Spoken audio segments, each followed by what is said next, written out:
Bonjour à tous. Nous allons aujourd'hui détailler le PERECO suite à la vidéo précédente qui expliquait le dispositif obligatoire appelé PERO. Le PERECO, quant à lui, est un fonds d'épargne retraite non obligatoire.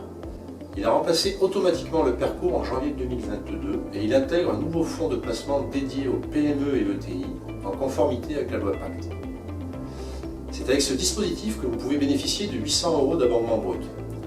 Il peut être alimenté soit par versement volontaire mensuel ou exceptionnel, soit par monétisation de jours de CET, soit en plaçant une partie d'intéressement participation, ou encore en panachant les différentes possibilités. Il est à noter que le placement de l'intéressement participation sur le PERECO n'est pas abondé. Les versements dits mensuels se font en réalité sur 5 mois seulement, de juillet à novembre, et l'opération est à saisir sur Payling avant fin mai. Le versement exceptionnel se fait fin novembre sur le site de la BNP par virement ou carte bancaire. Pour le PERECO, les versements volontaires ne sont plus limités à 25% des revenus annuels bruts, contrairement au PERCO. Ces versements volontaires peuvent être déduits de l'impôt sur le revenu l'année de leur versement, dans la limite de 10% du revenu annuel pour l'ensemble des dispositifs retraite.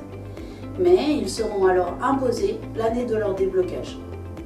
Quant au transfert des jours du compte épargne-temps, il se fait sur Payling début mai, dans la limite de 10 jours par an.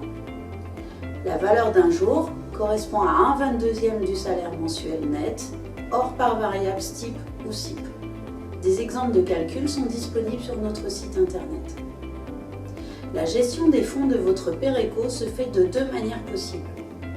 Par une gestion libre, en répartissant votre capital sur les fonds proposés dans le PERECO, ou alors par une gestion pilotée par la BNP, qui gère vos fonds en fonction de votre âge et sécurise votre capital en arbitrant vers des fonds moins risqués à l'approche de la retraite, en suivant une grille de désensibilisation. Par défaut, c'est la gestion pilotée qui est appliquée. Parmi les fonds accessibles, 5 sont les mêmes que ceux du plan d'épargne groupe. Ils sont classés par leur niveau d'exposition au risque financier. Le déblocage des fonds peut se faire en totalité ou en partie au moment du départ à la retraite ou dès l'âge légal et au plus tard à 70 ans, en capital ou en rente, en fonction du montant estimé de la rente. Il est à noter que même si vous êtes encore actif, vous pourrez débloquer vos fonds dès l'atteinte de 62 ans selon la législation en vigueur. Il est aussi possible de débloquer ces fonds avant la retraite, pour les cas habituels de déblocage exceptionnel anticipé, tels que l'achat d'une résidence principale par exemple.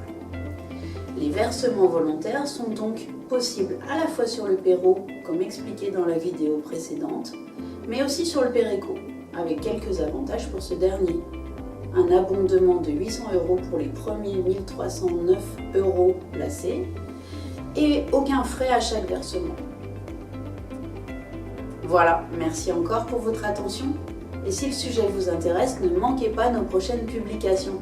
Abonnez-vous et nous sommes toujours tous les trois à votre disposition. À bientôt!